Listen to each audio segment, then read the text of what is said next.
Hello once again welcome to the remedial chemistry. तो आज के इस वीडियो लेक्चर में हम लोग करने वाले हैं atomic nuclear and radio chemistry का असाइनमेंट का लेक्चर नंबर सेकंड। तो लास्ट लेक्चर में हम लोगों ने असाइनमेंट 1 तो कंप्लीट कर ही लिया था, असाइनमेंट 2 के भी हम लोगों ने कुछ क्वेश्चंस देख लिए थे। हम लोगों ने क्वेश्चंस देख लिए थे 12 तक। तो आज हमारा है क्वेश्चन नंबर 13। तो आज ये क्वेश्चंस हमारे कंप्लीट हो जाएंगे, फिर बचता है एक सिर्फ न्यूक्लियर केमिस्ट्री वाला पार्ट, और एक लेक्चर में वो भी कंप्लीट हो जाएगा, देन हम उसके असाइनमेंट सॉल्व कर लेंगे। तो चलिए स्टार्ट करते हैं। तो क्वेश्चन नंबर 13 की हम बात करते हैं। तो क्वेश्चन नंबर 13 क्या कह रहा है? The number of nodes for 4s and 4d orbitals are. तो आपको याद होगा कि टोटल नोड निकालने के लिए क्या फॉर्मूला होता था। तो टोटल नोड आपके निकलते थे n-1 से। रेडियल नोड के लिए क्या फॉर्मूला था, बोलो? रेडियल नोड के लिए क्या फॉर्मूला था? ऐसे पेज नहीं पलटाओ, ठीक है, याद है तो बताओ। n-l-1। एंगुलर नोड के लिए क्या फॉर्मूला था? उसके लिए था l। तो फिलहाल यहाँ पे नोड लिखा है तो टोटल नोड्स की तरफ ही हम जाएंगे। तो 4s और 4d में दोनों में ही n क्या है, 4 है, तो 4-1, तो ये आएगा 3। तो दोनों के लिए ही नोड 3 आएंगे। तो यहाँ पर जो है ऑप्शन 3 होना चाहिए था इसके साथ। तो ये आपका राइट आंसर होगा। उसके बाद आते हैं क्वेश्चन नंबर 4 में। तो क्वेश्चन नंबर 4 क्या कह रहा है हमसे? क्वेश्चन नंबर 4 है the energy of an electron in the second level of hydrogen atom is. तो ये बोल रहा है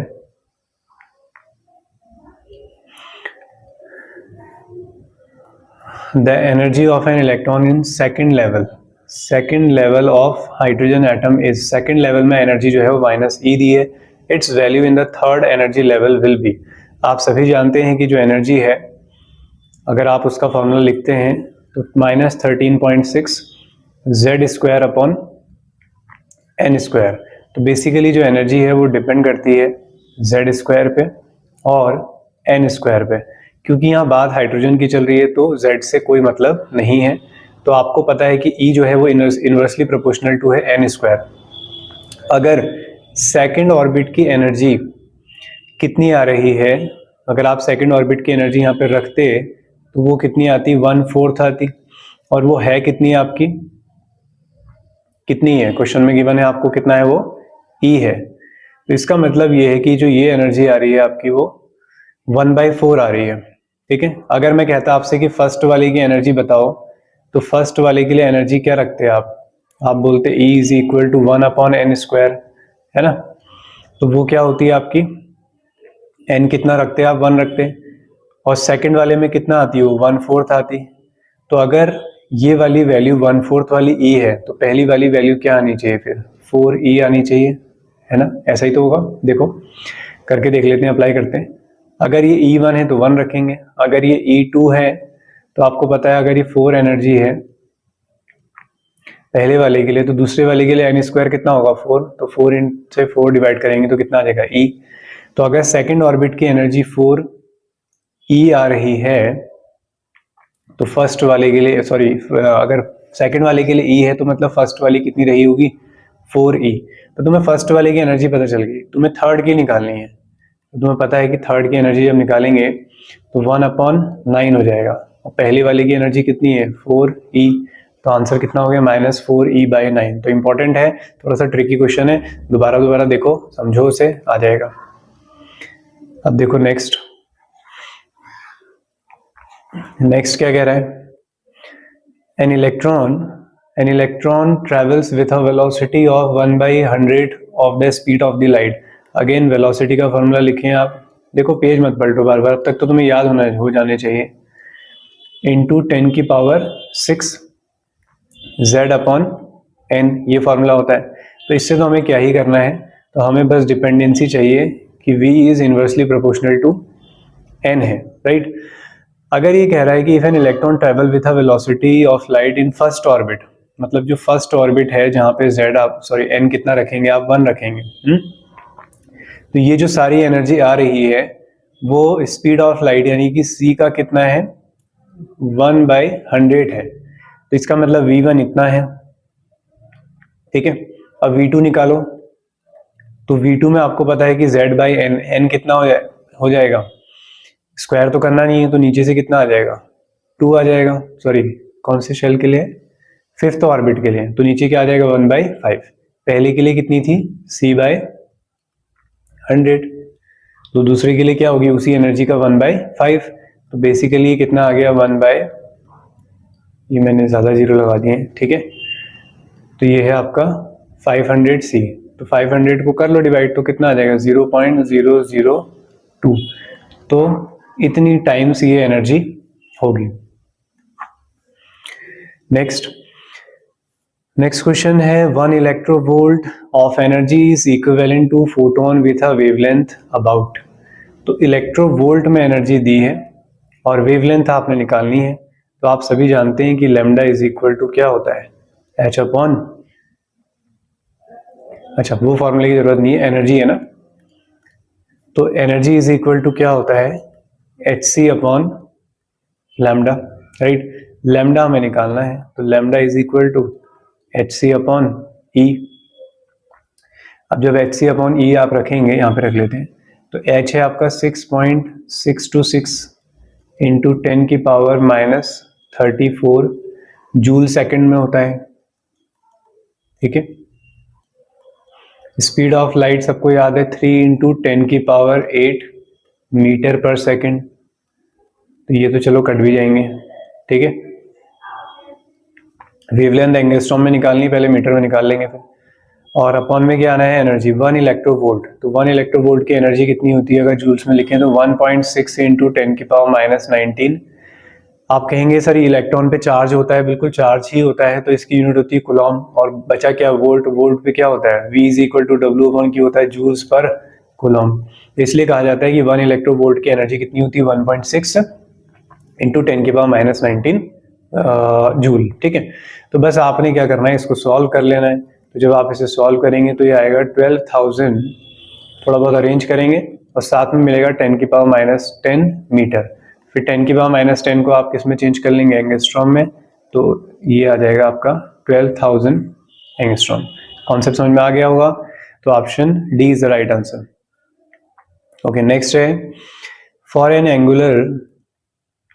N electron moving in S orbital, S orbital में घूमता है, एंगुलर मोमेंटम बताना है। अब आप लोग जानते हैं एंगुलर मोमेंटम तो क्या होता था, mvr होता है ना, उसके लिए फॉर्मूला कितना होता था, क्वांटम नंबर्स में आपने पढ़ा था, under root l plus 1 h cross या h अपॉन 2 पाई होता है।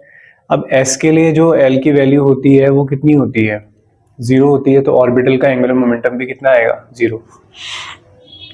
दूसरे पार्ट में आ जाओ, ये वाला मैं पूरा सॉल्व नहीं कराऊंगा, तुम्हें आ जाना चाहिए। The energy in electronvolt, electronvolt में एनर्जी निकालनी, photon having a wavelength of 0.1 angstrom. तो इस बार जो है आपको वेवलेंथ गिवन है, राइट, तो फॉर्मूला लगा दो, E is equal to h c upon lambda, तो H रखोगे 6.62 इंटू 10 की पावर माइनस 34, ठीक है, यूनिट जरूर लिखा करो ब्रैकेट में, जूल सेकंड, और C क्या है आपका 3 इंटू 10 की पावर 8 मीटर पर सेकंड। इसके बाद लैम्डा कितना है 0.1, एंगस्ट्रॉम कितना होता है 10 की पावर माइनस 10 मीटर। इसको जब सॉल्व करोगे तो ये सेकंड से सेकंड चला जाएगा, मीटर से मीटर चला जाएगा, आंसर किस में आएगा, जूल्स में आएगा।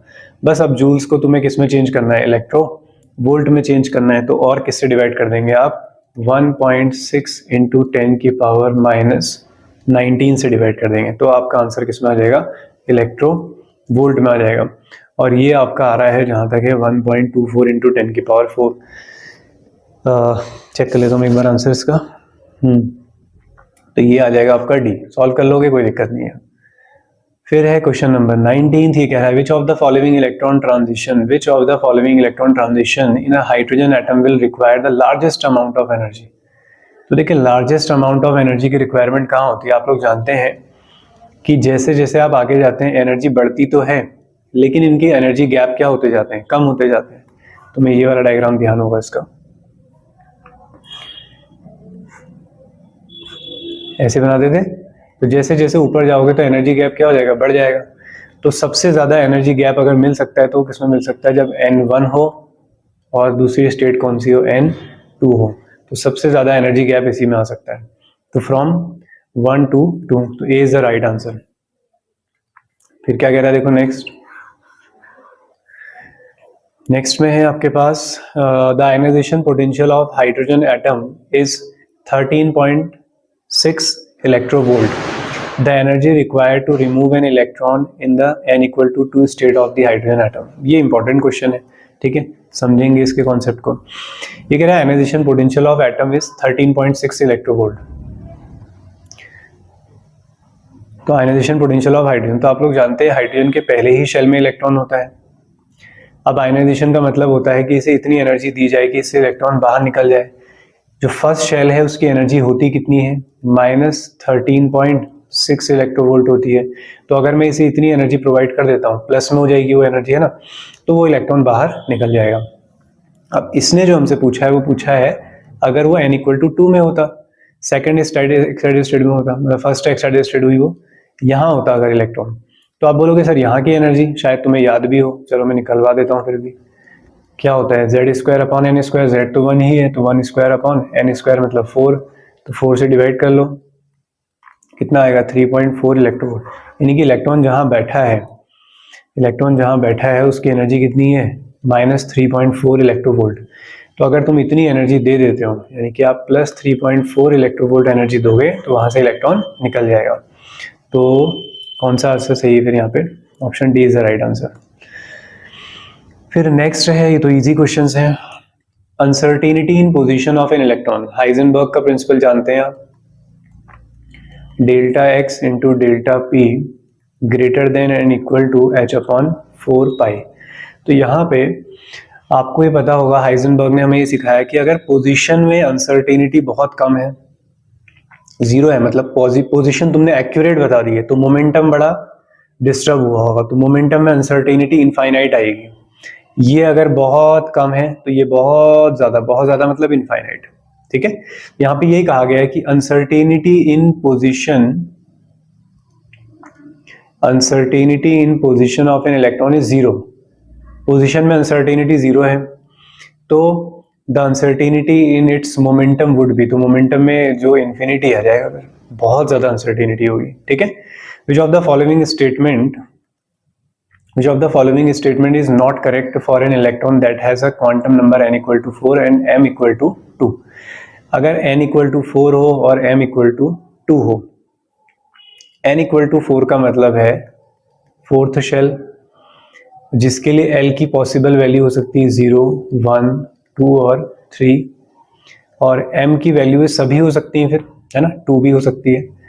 तो अगर n=4 और m=2 हो, तो m=2 किस किस केस में मिल सकता है, इन दोनों के केस में मिल सकता है। यानी कि अगर वैल्यू होती है -2, -1, 0, +1, +2, ऐसे 3 वाले के लिए वैल्यू क्या हो सकती है, -3, -2, -1, 0, +1, +2, +3। तो यहाँ भी +2 आ रहा है, यहाँ भी आ रहा है, तो कहाँ नहीं आ सकता है, P और 0 और 1 में नहीं आ सकता है।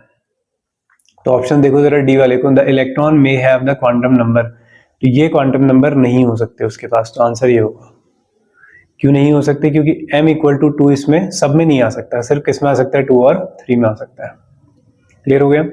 फिर above principle is not correct for, तो आप लोग जानते हैं कि अबाव प्रिंसिपल जो है Cr और Cu के लिए करेक्ट नहीं होता है। Cr का एटॉमिक नंबर होता है 24, तो 24 को क्या लिखते हो, 3d5 4s1, लिखना क्या चाहिए था 3d4 4s2, लेकिन ये एक्सेप्शनली एक इलेक्ट्रॉन यहाँ शिफ्ट कर देता है।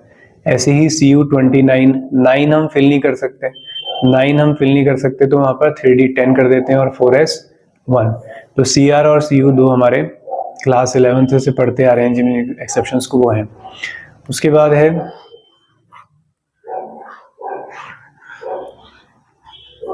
बाद है हमारे पास the correct ground state electronic configuration of chromium, तो अभी मैंने बता दिया 3d5 4s1।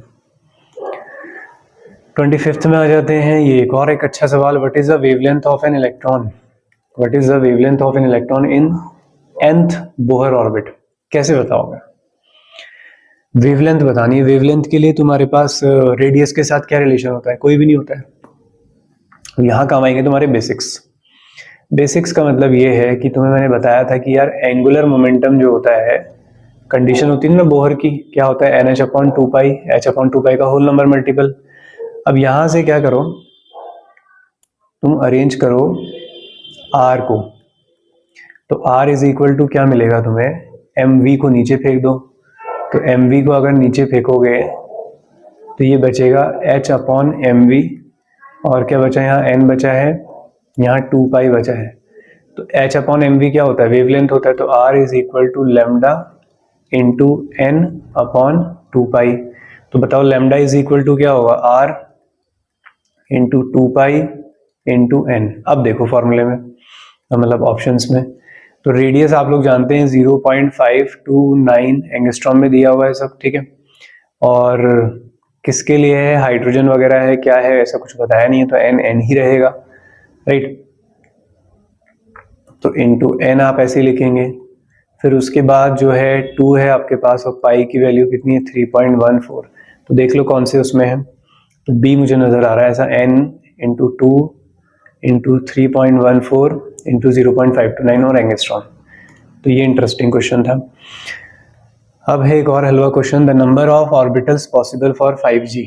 तो 5G में कितने होंगे, आप लोग जानते हैं कि sir n equal to 1 2 3 4 5 S P D F G।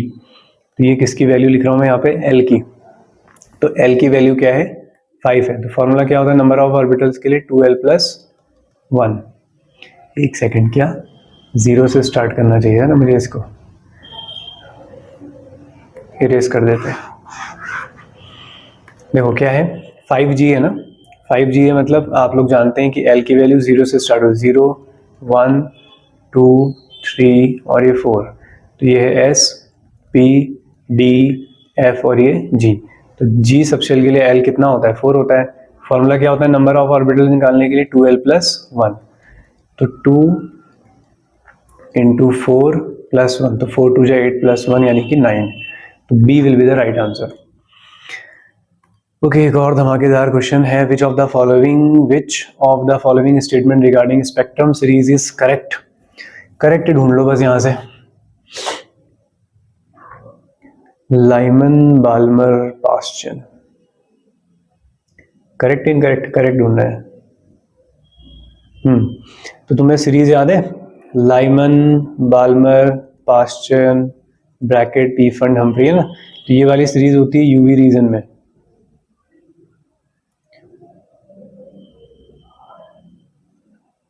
Lyman Balmer, Balmer होती है तुम्हारी किसमें,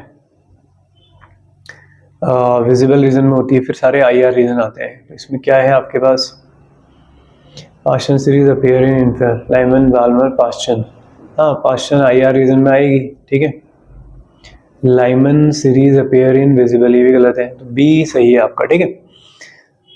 चलो एक और, अब a cricket ball weighing 100 gram is to be located within 0.1 angstrom, the uncertainty in velocity। तो फॉर्मूला लगा लेंगे, delta x into delta p greater than and equal to H/4 pi, ठीक है।